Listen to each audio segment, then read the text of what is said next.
Estamos iniciando mais um podcast aqui da OAB de Presidente Prudente. Meu nome é Aline Gomes, eu sou advogada e eu sou a coordenadora aqui do podcast. Hoje nós vamos falar um pouco sobre os direitos trabalhistas da mulher. E para isso nós convidamos a doutora Mariana Góes, que é advogada.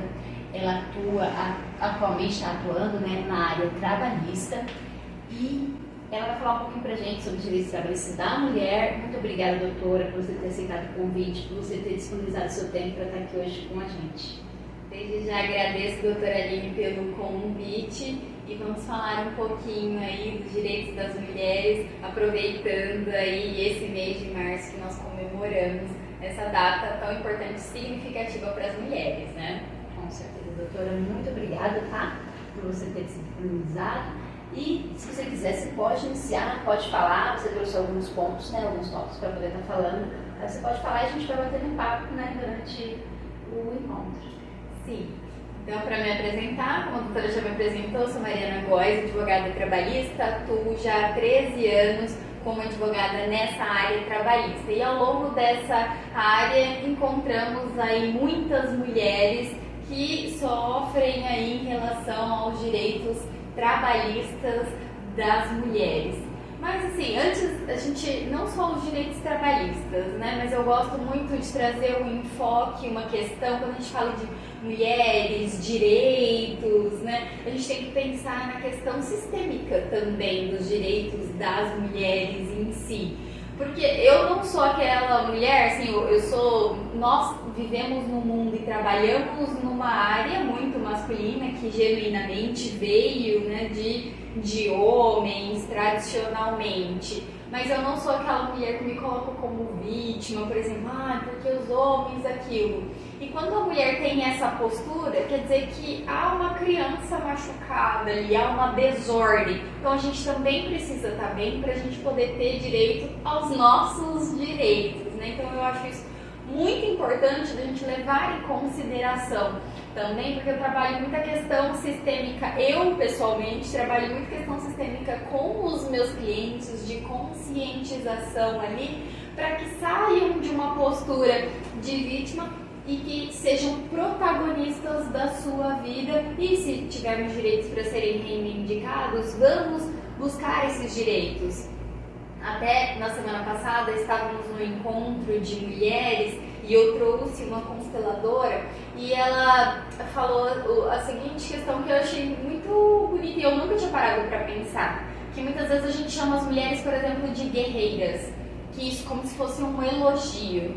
Mas, gente, guerreira, você vai pra guerra, luta, briga, você já tá ali, você já entra na defensiva para uma determinada situação. E, na verdade, isso não é um elogio, Uma batalhadora ali, determinada, ousada, isso seria mais um elogio. Então, a questão de ser mulher guerreira, não veja isso como um elogio para as mulheres. Lógico que ao longo da história do direito das mulheres, tivemos que batalhar muito para ter direito aos direitos que nós temos atualmente, Mas isso não pode ser a nossa motivação, ser guerreira, é conquistar o nosso lugar. Hoje um dos direitos aqui que nós temos é a igualdade. É um absurdo até ter que ter uma lei que é recente, de 2020, que foi promulgada, para essa questão de igualdade salarial entre homens e mulheres. Existe uma lei. De fato, precisava disso? Sim. Se tem a lei, provavelmente sim. Não deveria precisar. Não deveria precisar, É verdade. Então, não pode haver distinção entre homens e mulheres que exercem a mesma função no mesmo sexo. Não pode ter essa discriminação. Isso é discriminação. Então, isso não poderia. Então, isso, começar com essa questão, essa lei é recente, então existe uma discriminação e a gente tem que ali conquistar esses direitos, colocar, se mostrar.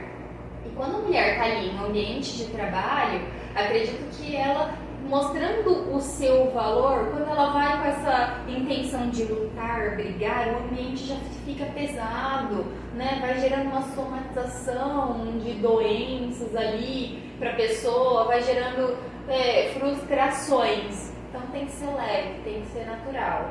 Então, mas se não estiver sendo respeitado, tem o direito da igualdade salarial, que agora está previsto em lei, né?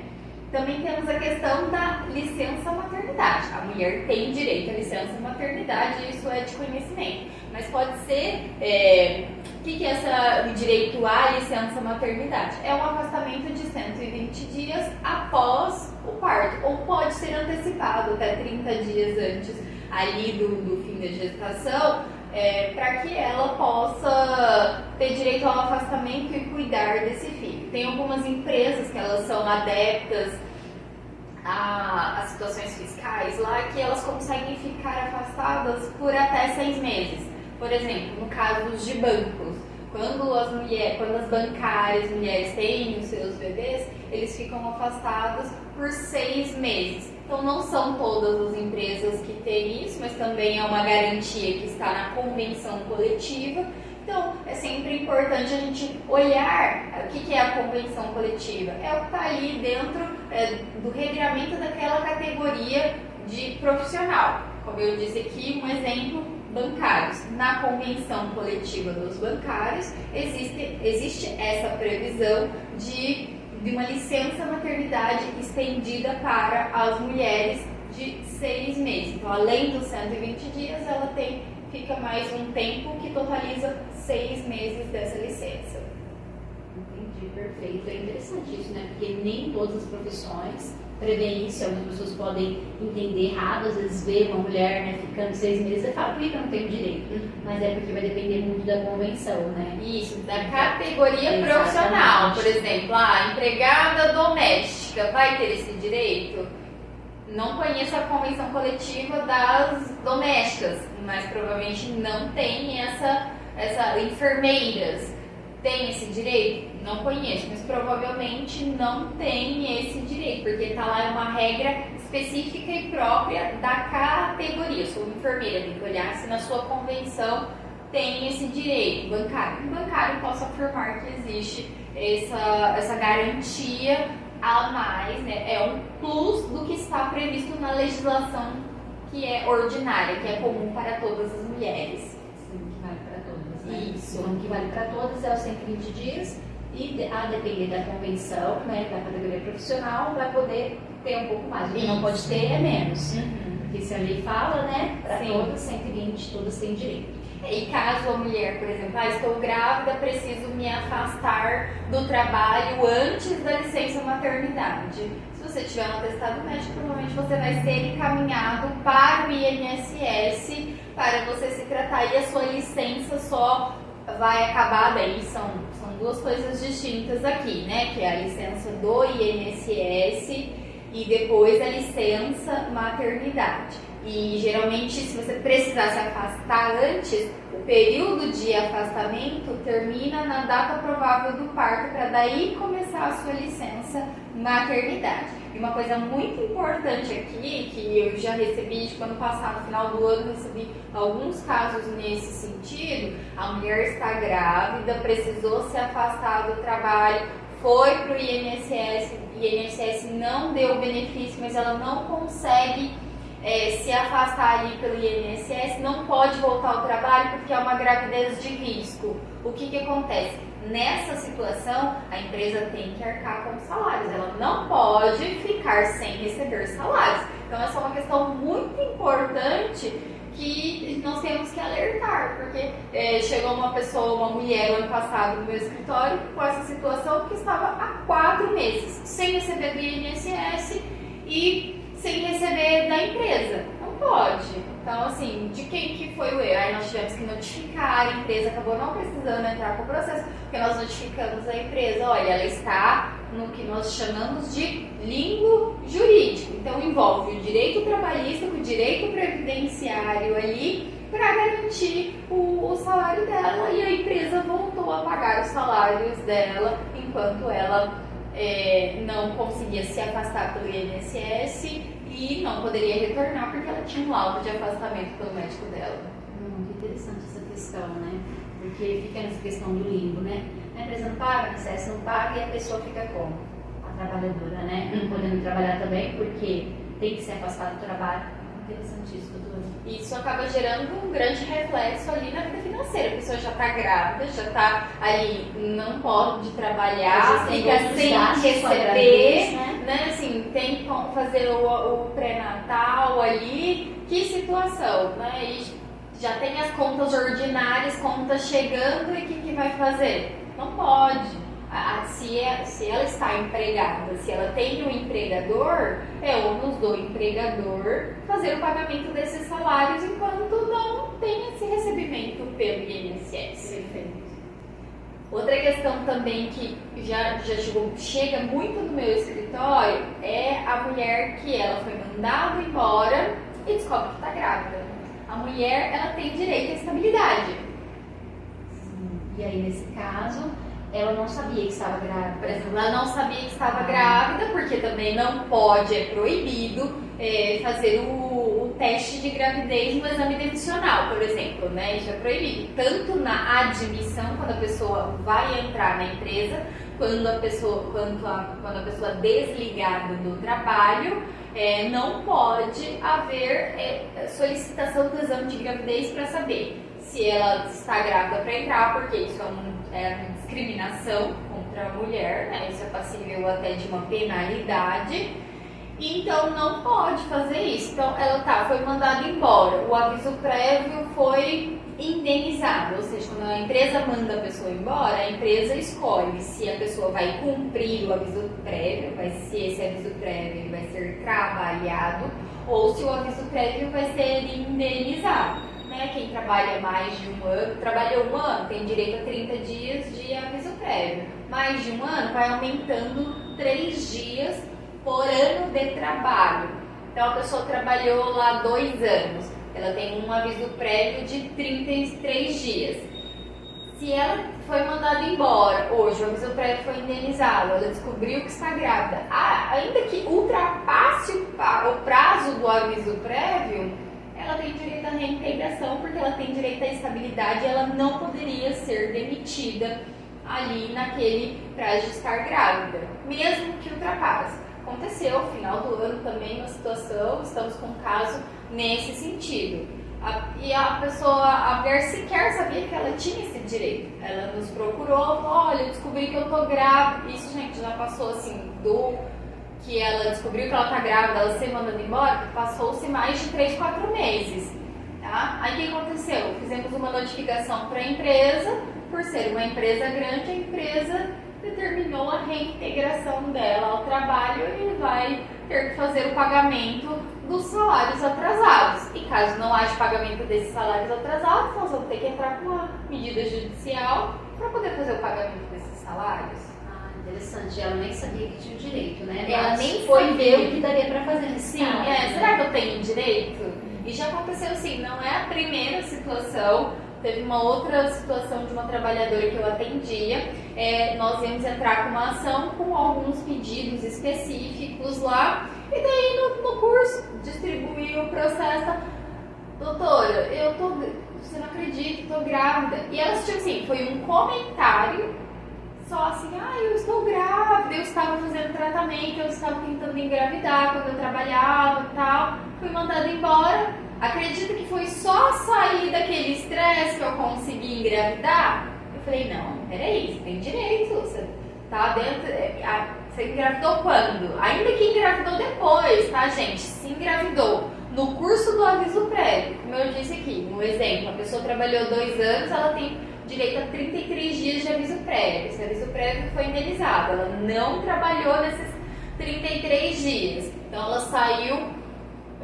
Vamos lá, por exemplo, saiu dia 2 de janeiro do trabalho. Quando, 33 dias depois, ela já parou de trabalhar. Ela descobriu que ela estava grávida dia 20 de janeiro. Ou ela ficou grávida dia 20 de janeiro, dentro do aviso prévio. Porque no caso da minha cliente ela ficou grávida dentro do prazo do aviso prévio.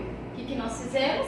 Entramos com a ação, pedindo a reintegração dela. No caso, a empresa não quis fazer a reintegração e acabou se realizando um acordo para indenizar o período de estabilidade. que esse período de estabilidade é ali o período da gravidez mais 5 meses após o parto. Então ela teve todos os direitos garantidos durante esse período e ela sequer sabia que ela tinha direito também. Por isso que é sempre interessante procurar um profissional especializado na área, né? Porque um advogado assim que não atua talvez não se atente, né, ao prazo que nesse falou do aviso prévio. Porque foi indenizada, a pessoa saiu, ficou grávida dia 20 de janeiro. Eu falei, já não estava mais trabalhando, né? Por isso que é sempre interessante procurar alguém especialista, porque daí garante todos os seus direitos, né? Todos os direitos das mulheres. Até mesmo a pessoa que trabalha, que já aconteceu, por exemplo, estava no período de experiência. E como é importante fazer isso, é de suma importância, gente. Tudo que você for fazer em relação à empresa, documente. Porque olha o que aconteceu numa situação, num caso concreto, a cliente estava no período de experiência, nos 3 meses, ali estava com um contrato por prazo determinado. Ou seja, na experiência, poderia ele se renovar depois daquele prazo de 90 dias, ou a empresa, deu os 90 dias, obrigado, tchau, não serve mais, não temos interesse em manter o contrato de trabalho com você. Nessa situação, a cliente ficou grávida, deu uns 45 dias, estava grávida, descobriu que estava grávida, comunicou a sua coordenadora, olha, estou grávida, né, tem problema? Não, problema nenhum. E ela não documentou de forma alguma essa situação que ela relatou para a coordenadora. A coordenadora sabia, provavelmente repassou essas informações, mas ela nunca formalizou por e-mail, uma carta, deu um documento de aceite. E daí, o que aconteceu? Deu os 90 dias, a empresa fez o quê? Então aqui o seu desligamento. A empresa tinha conhecimento que ela estava grávida, existe, lógico, entendimento, prazo determinado, não tem direito à estabilidade e tal, existe de todos os lados. Mas, nesse caso, nós decidimos entrar com um processo judicial, porque ela foi mandada embora, deu os 90 dias da experiência, ela foi desligada do trabalho, me procurou, doutor, e aí, dá para fazer alguma coisa? Fui ver como que estava a jurisprudência, tinha para tudo quanto ela teve. Não, vamos, existe uma possibilidade, né? Nunca nós podemos garantir que você de fato vai ser reintegrado ao trabalho, mas nesse caso, entramos com o pedido, pedimos a tutela para que a empresa, quando fosse notificada, o juiz recebeu o processo. Olha, ela tem direito, ela está grávida, a empresa sabia que ela estava grávida, embora nós não tivéssemos nenhum documento formal com essa informação, a empresa sabia, ela estava grávida e mesmo assim ela foi mandada embora. Queremos que a empresa cancele a demissão dela e retorne elas para o quadro de empregados, ok? Aí pedimos isso para o juiz deu, acolheu, mandou intimar a empresa para que ela retornasse ao trabalho. Então, mesmo com um contrato de trabalho por prazo determinado no período de experiência, nós conseguimos a reintegração dessa mulher ao trabalho pelo fato dela estar grávida. Então, retornou ali todos os benefícios dela, foi um processo super rápido, porque assim, ela procurou a gente, ela estava bem, foi logo em seguida que ela foi dispensada e conseguimos essa reintegração dela. Então, assim, que bom que ela procurou um profissional, porque ali ela teve direito ao plano de saúde, porque ela saiu praticamente sem nada, vamos dizer assim, né? No momento grávida, no momento que ela mais precisava, ela foi dispensada. Então existe uma discriminação, nesse caso também até é possível pedir uma indenização por danos morais, né? Aí exige a prova de que houve essa discriminação, a gente precisa, óbvio que é difícil fazer essa prova, mas, por exemplo, se ela tivesse sido documentado, pegado um recibo de formalização, um e-mail para o RH, por exemplo, ou para a coordenadora, ela teria um mínimo de um indício de uma prova que o empregador dela sabia que ela estava grávida. Entendi. Nossa, perfeito. Tá vendo? Até alguns direitos que não são tão óbvios assim existem, né? Sim. Então, existem muitas questões ali da mulher, né? Por exemplo, uma coisa que eu considero um retrocesso, embora a gente fique aquela questão do direito da igualdade, que tem direito à igualdade, antes da reforma trabalhista, que aconteceu em 2017, foi em novembro de 2017, 11 de novembro de 2017, que entrou em vigor, então já fazem mais de 5 anos aí, nós tínhamos um intervalo de 15 minutos da mulher. Que, ou seja, a mulher antes de começar a fazer horas extras, ela tinha o direito de fazer uma pausa de 15 minutos antes de começar a fazer esse intervalo. Antes de fazer essa hora extra, ela tinha que fazer esse intervalo. Mas que empresa que cumpre esse intervalo da mulher? Nós somos biologicamente diferentes dos homens. Isso já é constatado, né? Então, assim, estudo científico, estava isso na CLT, mas foi excluído. Foi um artigo que com a reforma trabalhista foi excluído, então é um direito que nós perdemos com a reforma trabalhista. Então esse direito foi excluído? Não existe mais com a reforma trabalhista? Não temos mais esse direito. Nem era usado e agora já não tem mais, né? Era pouco difundido, né? Assim, o pessoal nem sabia, né? As mulheres, eu acho. Eu não tinha conhecimento que antes da hora extra, né? Se você cumprir sua carga horária, aí antes de começar a sua hora extra, você tinha que fazer um intervalo de 15 minutos, eu não conhecia. Sim, então muitas mulheres não conheciam e o direito morreu sem muitas mulheres conhecerem. Aí a gente até, contratos que iniciaram antes da reforma, tem direito de pedir, é direito adquirido. Infelizmente, assim, quase não estamos tendo sucesso. Se a pessoa começou a trabalhar antes de 2017, fazer esse pedido, que em tese, vamos dizer assim, seria um direito adquirido. Mas ainda há muitas controvérsias em relação a isso.